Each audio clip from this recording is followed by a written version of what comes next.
Bible, magandang umaga po sa ating lahat. Magandang umaga po sa ating lahat. Amen. At ganoon din po sa ating kapatiran sa ibang bansa.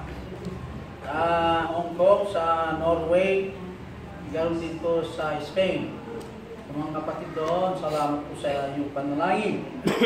At mga blessing, pinapagkaloob nyo dito po sa Gethsemane. Higit sa lahat ay nawa tayo lahat ay nasa mabuting kalagayan. Ngayon na ang ating pinag-pray sa bawat isa. So magandang umaga po sa inyo dyan. Okay. Sa libro ng Romans. Romans chapter 8. Romans chapter 8 verse 3 down to 8. Romans chapter 8 verse 3. Verse 3. Romans chapter 8 Amen. verse 3 down to 8. Palitan po. For what the law could not do, and that it was weak through the flesh, God sending His own Son in the likeness of sinful flesh, and for sin, condemned sin in the flesh.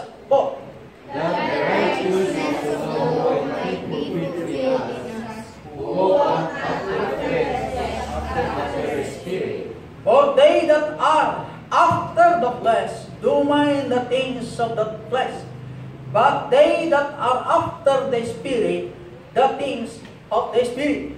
For the carnal-minded is death, but the Spirit-minded is life and peace. Because the carnal mind is enmity against God, for it is not subject to the law of God, neither in them can be. Sabay tayo ng 8 ko. So then they that are in the flesh cannot please God. Remember, ang sabi po ng Bible, they that are in the flesh cannot please God. Oh God Almighty, salamat po Diyos sa iyong mga salita na aming nabasa. Salamat po sa iyong mga provision, sa iyong mga protection and safety, karagdagan ng aming buhay, kalusugan sa bawat isa. Salamat po sa inyo, Ama. At ganoon din po ang mga kapatiran nasa ibang bansa, sa Hong Kong, sa Norway, at ganoon din po sa Spain na sila po'y nanonood ugad sa ganito pong mensahe. I pray din ang bawat isa, ganoon din po ang bayan sa Matyo, yung mga members, na ang bawat isa ay magkaroon lagi ng encouragement at laging mainit sa larangan ng paglilingkod. Patawarin niyo kami, Ama, sa aming mga nagawang kasalanan, na laging turuan mo kami magpakababa, maging masunurin po sa inyo sa lamang dako ng aming buhay. Dalayan ko ang iyong presensya ay pumilo sa iyong lingkod. I am a man of nothing. I can do all to speak thy word without thy presence, O Father. I need thy power. Dalayan ko rin, O Diyos, na ang mensahe ng aming pakinggan, magkaroon kami, O God, ng nagalakan and a blessing. Ganon din po sa bawat ng kinig sa ibang bansa. Salamat sa lahat. In Jesus Christ I pray. Amen. Lahat po, magsilo po. Dito po sa, buksan ko po ang Roma 7:14. Nasa introduction po tayo. For we know that the law is spiritual, but I am carnal, sold under sin. Alam natin na ang batas ay spiritual, pero ako ay nasa lamang, nasa ilalim ng pagkalipin ng kasalanan. Remember, mayroon po tayong batas sa lamang at ang batas sa langit. Okay? The divine law. And ang ating pong batas panlupa. Kung bakit ang batas mula sa taas ay spiritual, because all laws from above is divine, are divine. So yung batas nagmula sa lupa ay kinopya po nila ang batas ng langit na nagkaroon ng idea ang mga marunong sa lupa na gagawa ang batas. Okay? Ang example dyan na nasa Genesis. Anong tinanong po ng Panginoon? Where art thou, Adam? Chapter 3. I think chapter 2 ng Genesis. Tinanong ng Diyos kung saan si Adan. At si Adan ay sumagot, nandito kami, Panginoon. Okay? Iyon po ang isa sa mga constitutional right under the Bill of Rights of the Constitution. Ngayon, sa batas ng tao at ang gumawa ng batas ay unperfect. Ang taong gumawa ng batas, hindi po perfecto. At ang batas na nagmula sa taas ay perfect because they are all spiritual. So we know that the law is spiritual. Ihambing natin po bakit ang katawan nito ay nasa pagkaalipin o nasa ilalim ng alipin ng kasalanan. Itong kasing katawan ito na mula sa adabo ay alipin ng kasalanan. Mahina ang ating katawan, nasa ilalim po ng kasalanan. So maliwanag na ang katawang ito ay kurap, makasalanan, dahil ang katawang ito ay nagmula sa lupa. Ngayon, kung i-apply mo yung batas ng tao na kinopya po nila nagmula sa batas ng Diyos, matatagpuan ng kasalanan ang taong ito ay kailangan po masuri muna bago may deklarang nagkasala. It is proven first before sentence. Right? Ano? There should be a period class evidence or preponderance of evidence. Anong klase ebidensya yan? Bago ang hatulan ay natimbang ang kanilang ebidensya presented by both parties. Ganun po yan. Pero ang batas ng langit, hindi mo pa nagawa yung pinagagawa ng Diyos na sundin ng batas ang tao deklarado nagkasala. Dahil po dalawa po ang pinanggalingan ng kasalanan ng tao. Mula sa loob at mula sa labas. Dahil tayo po lahat nasa alipin ng kasalanan. Ang title ng mensahe po, The Utmost Demands of the Lord. Utmost po ay nandyan, the highest degree or the greatest, ang pinakamataas na degree ng batas. Okay? Ito naman yung sabila.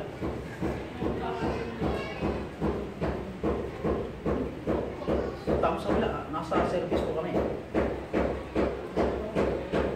The utmost demands of the Lord, the highest degree or the greatest na hinihingi ng batas. Okay? Ang batas ng tao, kailangan po nila ang matibay na ebidensya bago ideklara na nagkasala ka. Yun ang batas ng tao. Kaya ang unang puntos, there is a principle that emancipates. Okay? Yung emancipate po nandyan, yung emancipate po ay freedom from bondage. Freedom, ang kalayaan ng pagkaalipin. Ano yung mga principle o pinakasentro? Yung tayo po yung nagkaroon ng kalayaan sa pagkaalipin. Okay? Letter A, the saint is in Christ. The law made nothing perfect. Tingnan natin, paliwanag po. Ang batas ng tao po ay wala rin pong magagawa. Para lamang tayo po ay mapatawad sa ating nagawang kasalanan. The law made nothing perfect, having not the promise either of pardon of grace. Yung batas ng tao, hindi rin po tayong makamtan ang biyaya na ipinagkaloob po ng batas ng Diyos. Tingnan niyo po, yung pong nagkasala, katulad po yung mga nasa bilangguan, nagkaroon ng pardon mula sa presidente. Nasa executive order po yan. Yung pardon nagmula sa presidente. Pinatawad po yung tao, pero iisa lang po through a good records presented by the warden. Siyempre kada ng presidente, bago palayain ng isa, through the recommendation of the board sa itong mga bilangguan, mayroong mga board yan na ito ay mabait, masunurin na tao, bibigyan ng pardon. Ganon yan. Kaya, pero iilan lang po ang mabuti ang bibigyan ng pardon. Pipili po ang mga board of judges sa bilangguan, itong mga tao na nandun po sa bilibid. Mayroong rekomendado ni warden sa mga board of mga bilanggo. Kaya, Ang sabi po ng Bible, hindi po nagbibigay ng kapatawaran or grace o biyaya nagmula sa langit pag i-base natin po ang batas ng Diyos. Ito, makinig.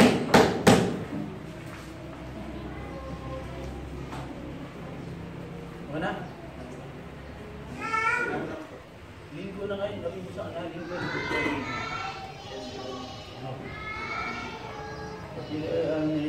Service dito.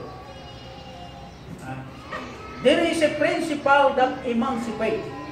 Merong pinakasentro na magkaroon tayo ng freedom o kalayaan ng pagkaalipin.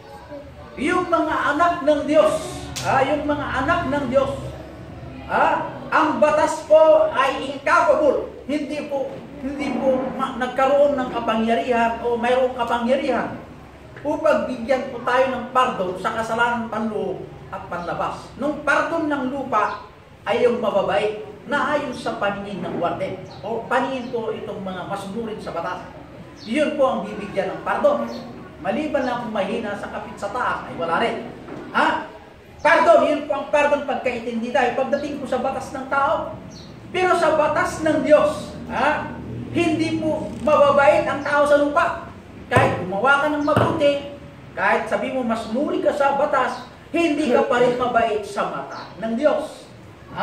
It could not accomplish them yet that witness was not though any defect of the law, but though the flesh through the corruption of the human nature, we are sentenced to die in hell someday at the time when God take our life. Tingnan niyo natin mabuti. Yung pardon at or grace na nagmula sa taas, panloob at panlabas, hindi kaya ibigay ng pardon ng presidente. Kasi ang presidente, ang pinapardon, binibigyan lamang ng kalayaan na lumayo sa bilangguan ay yung mga babait, ang record sa bilangguan. Ganyan. Pero ang Diyos, mabait ka man o masuring ka sa batas ng bilangguan, ay pwede ka magkaroon ng biyaya na mapawalang sala sa pagkaalipin ng batas. Kailangan nga ang dugo ng tagapagligtas. Okay? We become incapable either of being justified or sanctified by the law. We are incapable. We are not being qualified to present any kind of defense that we are justified through works. Hindi mo pwedeng sa pamamagitan ng paggawa ng mabuti, ako ay mapawalang sala o sa pagsunod ng batas panlabas. Ang sabi po ng Biblia, wala pong perfect sa pagsunod ng batas. Kahit masunod po yung 10 utos, sabi po ng Bible, we are still not justified. We are all denied. We are all deniable to become saved in the sight of the Lord unless there is blood to be shed. Hanggat walang dugo na lupa. Kaya magpasalamat tayo sa Panginoong Jesus Christ. The same is in Christ. In Christ, there is no condemnation. Because Christ died for us, sa verse 3. There is no condemnation pag ikaw ay nasa kay Kristo. Pag ikaw ay nasa pagkaalipin po ng batas, the law can do nothing to justify you in the sight of the Lord.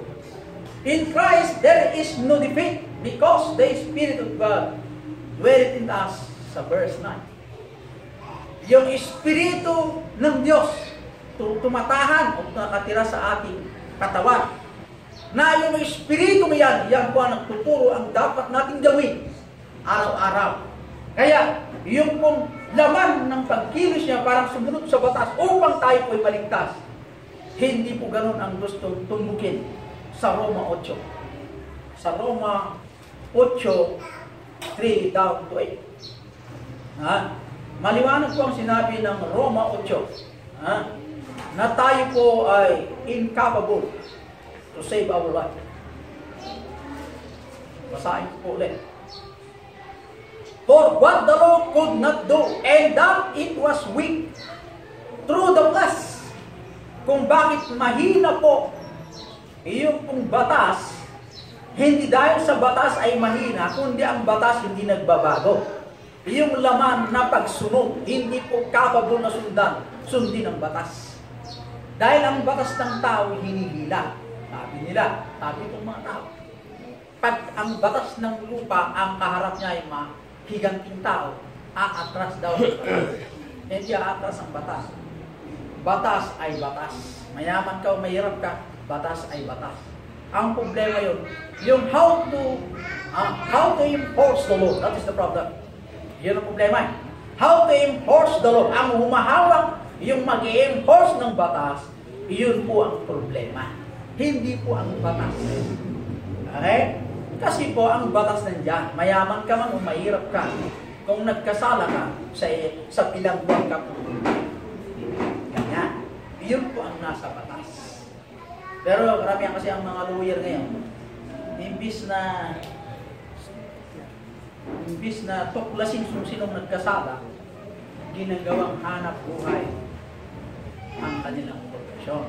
Yan.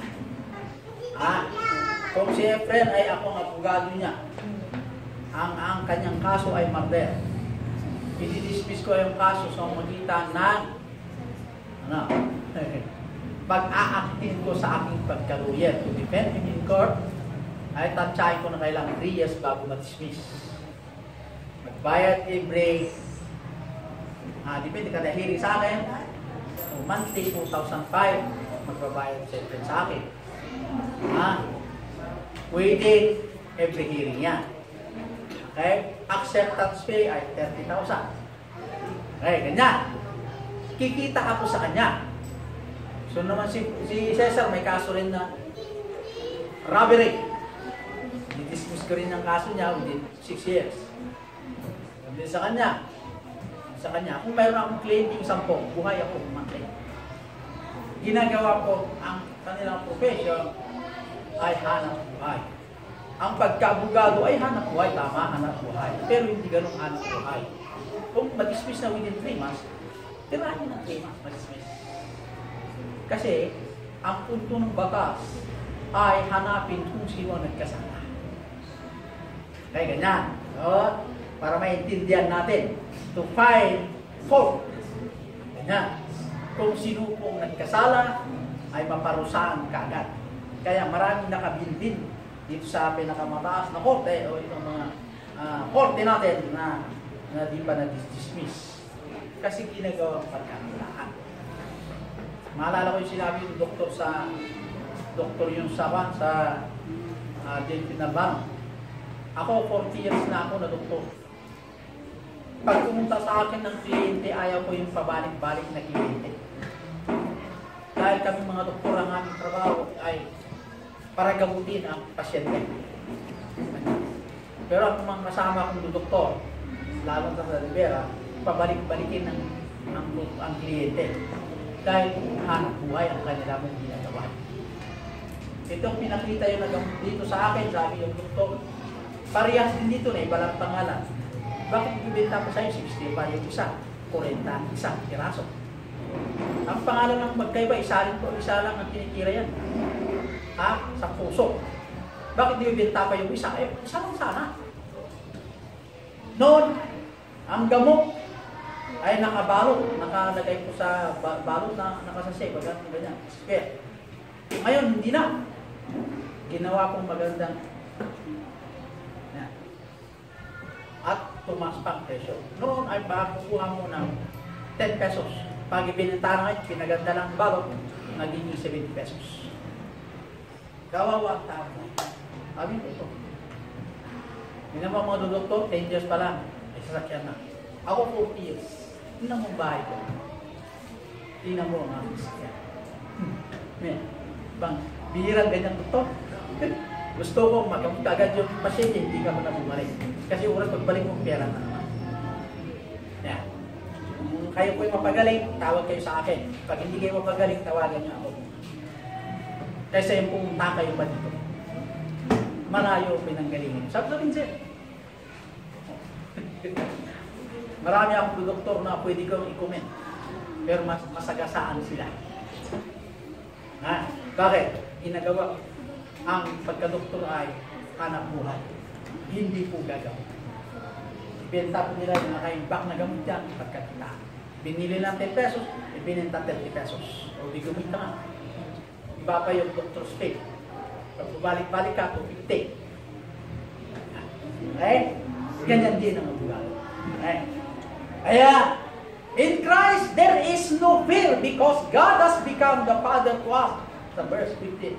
In Christ, there is no adversary because if God be for us, who will be against us?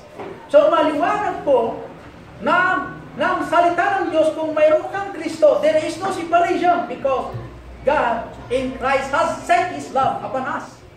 In order that the righteousness of the law might be fulfilled in us and the satisfaction of the law might be fulfilled through the perfection of Christ. Maliwanag po mga kapatid na in order for us na sundin po ang katwiran ng Diyos o katwiran ng batas para matapos na po ang problema ng laman, we need the blood. Amen. Kaya magpasalamat tayo sa Diyos. Yung batas na ibinigay sa atin ay sinabi yung batas na ayon sa batas ng tao at ang batas ng Diyos, o divine law of God. There is no perfection in us as long as if we accept the blood. The offer of the heavenly above, ang kanyang offering sa atin sa magitan lamang ng dugo.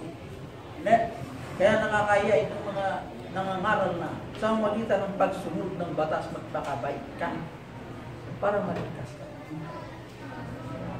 Tapos anong ginagawa natin mga kapatid? Example mo po yung kung napako sa krus. Di ba may kasama sa discuss na tako? Alalahanin mo ako, Panginoon, sa iyong kaharian. Pagdating mo sa iyong kaharian. At tandaan na kumamon ako mo may katuti pagarian. Ini sobat ni Jesus Christ. Mali po dito. Kadwa ka di pagarian. Pamati, pananampalataya, usapin po doon. Yung magnanakaw na yon ay nanampalataya na siya the Son of God. Ay yung isa, inalipusta. Kaya na ang pananampalataya ay malaking magagawa. Ang pananampalataya sa atin sa panig ng Diyos ay biyaya. Ang biyaya yan ay bumaba sa lupa, nasa katawan ni Kristo. Dala ng biyaya. At ikaw naman ay napakinggan mo ang mensahe. Ikaw ay naniwala, manampalataya. Sabi siya. So maliwanag po ang sinabi ng kasultan. Hello, makinig ko dito. Balang araw, pagkaroon tayo ng CCTV dito, pwede tayo lahat. Kapatid, listen to me. Listen to me. Ang katwiran ng batas hindi kailanman matupad sa atin hanggat ang batas ng langit na ang Panginoong Hesus Kristo na bumaba sa lupa ay kailangan may dumanak ang kanyang dugo. That is the law under heaven. Bakit ganyan ang batas ng Diyos? Wala pang makabit, wala pang satisfied yung batas ng langit at ang batas ng tao maliban sa anak. Kaya magpasalamat tayo sa anak. Despite that we are not worthy to be saved, He gave us a chance to be saved. Amen? Pangalawang puntos, there is a person who energize. Energize. Meron pong tao na nagbibigay po ng yung pong rikta sa pagkilos ng katawang ito na marupok sa magitan ng banal na Espiritu Santo. Ang katawang ito katulad ng isang bahay na sirang-sira, punong-puno ng anay, punong-puno maraming dapat palitan. Yun po ang katawan natin. Pero sa magitan ni Kristo, He is able to change our life if ever we all subject to His own operation through the power of the Holy Spirit. The problem in us, hindi po tayo nagpasakop sa enerhiyo ng banal na Espiritu Santo na mayroon po tayo. Hindi po pwede yan. Dapat ang mga anak ng Diyos ay pasakop po yung operation o ang paggalaw ng banal na Espiritu Santo upang tayo po ay masatisfied na ang Diyos ay ma-please sa buhay na ito na sila. Walang magtuturo sa atin, ikaw ay ganito ka, ikaw ganito ka, ikaw ganito ka, ikaw. Maliit man ang kasalanan natin sa harapan ng Diyos o malaki, we are all the same sinners unto the Lord. No one blame each other. We are all sinners. Na ayun po ang sinasabi ng banal na kasulatan. The believer has help from that new life that is in him, the Holy Spirit, which the law could never provide. The law cannot provide what God's provide. Bakit? Pag ang Diyos ang nag-provide ng remedy for us to be satisfied, the law or the standard of God. Nang madali lang po sa atin yun. Bakit? Sinusunod natin po ang gusto ng Diyos sa ating buhay. The law cannot claim Him. The law cannot claim Christ. For the law, the Spirit of life, is in Christ Jesus, that hath made me from the law of sin and death. Yung batas ng Espiritu Santo ay buhay. Makinig. Yung Espiritu Santo, di ba may tatlong Trinity, God the Father, God the Son, and the Holy Spirit. Pag yung Holy Spirit na pahintulutan mo kumilos sa bawat buhay natin, nasirang-sira ang ating katawan, nagkaroon lamang ng reforma ng buhay na ito, napaganda ang buhay natin sa harapan ng Diyos because of the shedding of the blood. The blood cleans all our filthiness. Lahat ng ating karumihan sa harapan ng Diyos Ama. Magpasalamat tayo kay Kristo Jesus na ito. He volunteered Himself to die for the sake of us. Kaya, the law cannot condemn Him. Ang batas, hindi niya kayang hatulan si Kristo. Una, ang batas, hindi niya pwedeng i-claim na si Kristo ang siyang paraan, kundi ang batas. Siya ang nagre-reveal na ikaw makasalanan. Tayo lahat makasalanan. Dahil wala pong makaabot sa standard ng Diyos. Amen. Aniwan ko yan?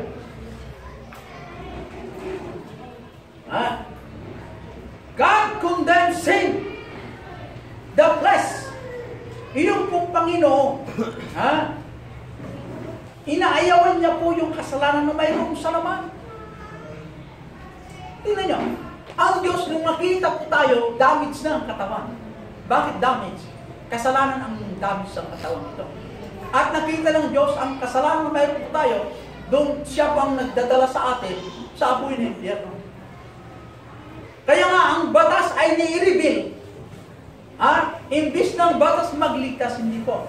Ang rule ng batas, siya po ang mag-reveal na ikaw nagkasala. Bakit kailangan ng batas? Para wala nang dahilan ng mga tao sa lupa na baka ipagtanggol pagdating sa langit. Wala ka namang batas, Panginoon, na dapat mong sundin. Kung sana mayroon kang batas, susundin ko yung batas. Kaya ni-reveal ang batas. Bumaba ang batas. Pagbasa ang batas. We are all sinners. Amen? Pero,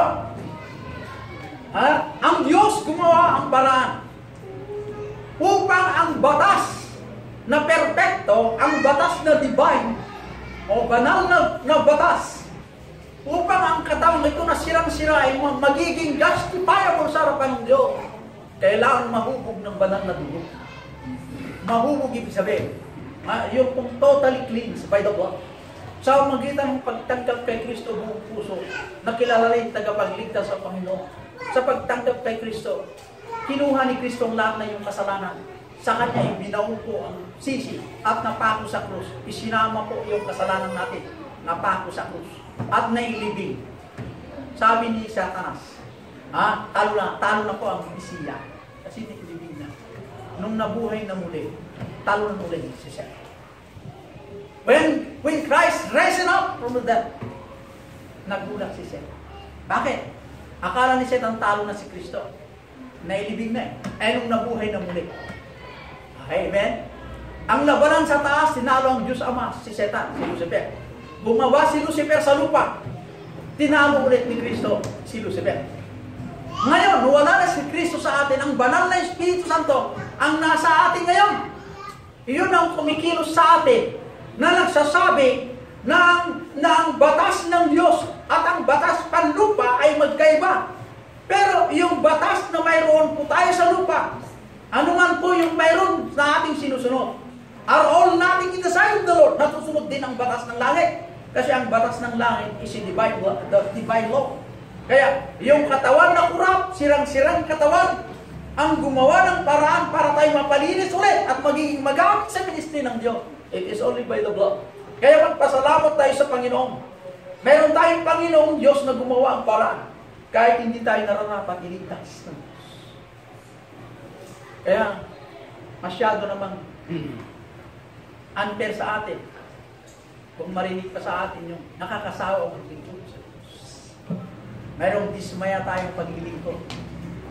Meron tayong tinutukoy discouragement in life to continue to serve just a kind of problem or just a piece of problem or just a trouble that we are now going to encounter. Pera ang problema mo, idamay mo ang Diyos paglilingkod, dapat hindi ganun. Kung problema ang pera ka.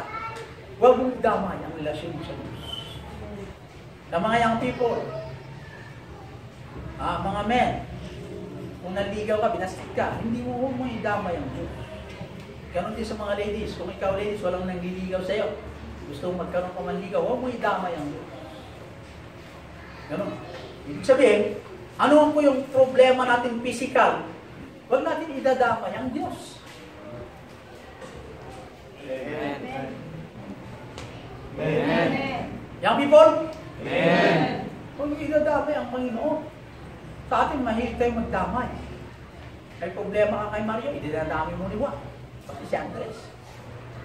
Bakit ganun tayo mga? Yun ang sinful nature natin na dapat natin tanggalin. We're only washed by the blood of Christ. May problema ka sa pamilya mo sa Pilipinas. Dinadamay mo ang Panginoon. Huwag ganun. Ha?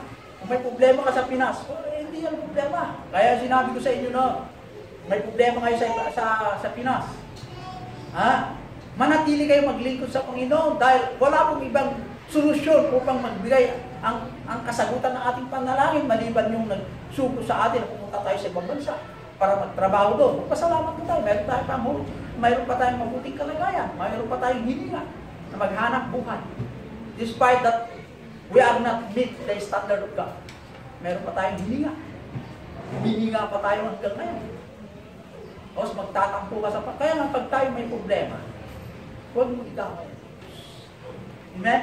Amen. Huwag tayo kung pag may problema ka kay Mister, huwag mo idamay ang Diyos. Dapat magpasalamat ka sa Diyos dahil buhay ka pa sa lupa. Buhay pa tayo sa lupa. Ang Panginoon nga nung tinitigan tayo we are considered worm in the sight of God. Worm. Yung uod na katulad mo sa kubeta, mas matindi pa ito. Ayaw tingnan ng Diyos ang ating kalagayan kasi tatad tayo ng kasalanan. Pero ang Diyos gumawa ang paraan. Sino yung ginawa? Yung pang pinaka-higit sa puso niya. Yan yung binigay. Kaya kung magbigay kayo, sobra. Yung extra, binigay na. Maglingkod ka sa Diyos kung may oras. Maglingkod ka kung wala akong pupunta mo sa kumparo. Pero busy ako. Ang word busy. Ako naman, hindi naman ako magdalaw sa mga kapatiran. Atay kayo sa church. Hindi naman sa akin yung church. Sige nga. Ako lang may inutusan ng Diyos na pupunta kasi ako ay yung pastor. Trabaho ko yung ginagampanan ko. Kapatid, wala kang sakitin kayo. Busy ako, pastor. Tingnan. Sige, sigaw. Ang pag-iimbita ko sa kapatid, hindi naman sa akin. Ha? Sa iyo yan. Sa iyo yung benefit yan. Sa iyo ang blessing. Kasi papakinggan mo ang mensahe, magkaroon ka tuloy ng pagkain espiritual. Pagdating sa labas, mayroon mo panlaban sa mga tuksulda. Ay kung kaibigan mo ang word, maliwanag mo sa Santiago. Ang nangangarap na makipagkaibigan sa sanlibutan ay kaaway ng Diyos.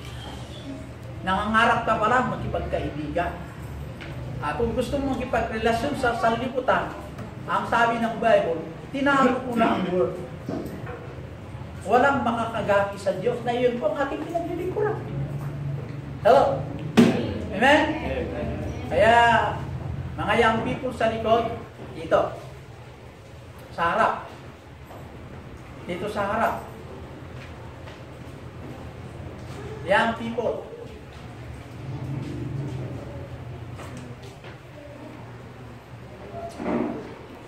Dito, baka dito sa harap.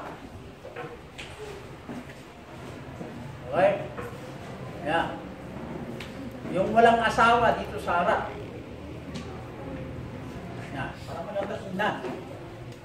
Okay, so, the law cannot control Jesus Christ, who walk not after the flesh, but after the Spirit. Remember, Christian, if we have the Holy Spirit in us, or dwelling in us, sayo the Lord kasi, noong kung tayo po'y tumanggap kay Kristo, yung Holy Spirit nasa atin.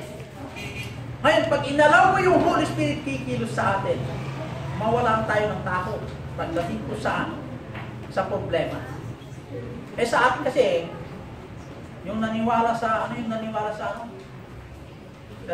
1? Ha? O, so, din ang undas. Huwag kang dumaan dyan sa cemetery, may alalya. Oh, yan. Sino nanonood ng TV ng ganyan? Takot. Pag dumaan sa cemeteryo, meron lang, yan lang yung ibo doon. Yan, kagad. Yan, di ba? Pero pagdating yung utos ng Diyos, ikaw, makinig ka sa akin, hindi pinapakinggan. Diba? Ha? Hindi makinig kayo. Yung pong batas, hindi niya kayang kontrolin si Jesus Christ. Kundi si Jesus Christ can control the laws. Si Jesus Christ can control the what's. Amen? Kaya ang bawat mananampalataya, dapat wala tayong takot pag yung energizer na nagbibigay ng lakas sa iyo po banal na Espiritu Santo is enough for us na i-claim natin na tayo po ay the Son of God. Huwag tayo maniwala kay Kibuloy. Pag manalangin kasi si mga mananampalataya o si Kibuloy, in the name of Kibuloy in Jesus Christ. Amen. Kasi si Kibuloy, sinasama niya the Son of God. Ibig sabihin, magka-Maria sila si Jesus Christ. May kampal si Jesus Christ. Pero maraming mananampalataya yung sumusunod kay Kibuloy. Ay, ang dami punta kayo sa main church nila. Nako. Kasi porque mayaman na si Kibuloy. Okay, hindi mo yan. In the name of Kibuloy in Jesus Christ. Amen. Nakakapagtayo pala yung yan. Ganyan ito. Hindi nadamay mo. Saan si Kibuloy sa Bible? Wala. Wala Kibuloy dito. Kahit hanapin mo yung pangalan na kompleto dito, pangalan niya, o ang kanyang pagkapangalan mula kay Jesus Christ, wala rin. O si Kibuloy, so wala rin. Isang Son of God, the only begotten Son of God is Jesus Christ alone. Hindi pwede isama si Kibuloy. Hindi Katoliko nga. Meron si Father and Son, the Holy Spirit, Panginoong Maria niya. Si Maria naman isinasama. Okay, di ba? Isinasama dyan para magkaroon po ng kumpletong panalangin, isama natin si Maria. Kaya nga, nasaan sa Bible? Nasaan po ng Bible?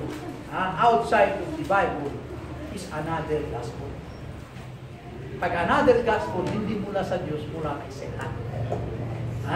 Kaya mag-instinct po tayo ay yung King James Version. Tayo manalangin, O God Almighty, salamat Panginoon sa iyong mga salita. Salamat po Diyos sa bawat mananampalataya ng kinig ang mensahe, give them a blessing and only thy grace, Father. Salamat po sa paalala mo sa amin naman na manatili na laging mainit sa larangang paglilingkod, ano man ang problema, mayroon kami o Diyos sa Pinas o dito po sa aming bansa.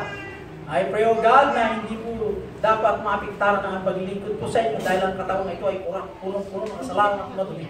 Pero thank God sa iyong only begotten Son, the precious blood na dumalak sa bundok ng Kalbaryo, siya ito ang naglinis sa ating kasalanan. Salamat sa Diyos sa kabayaran na wala pong bayan na ipinaggalo mo sa bawat isa. Dalayan ko, Panginoon, na bigyan ko ang bawat isa na blessing. Lahat na karin ng mensahe, ikaw lagi makita sa lahat panahon. In Jesus Christ I pray. Amen. God bless.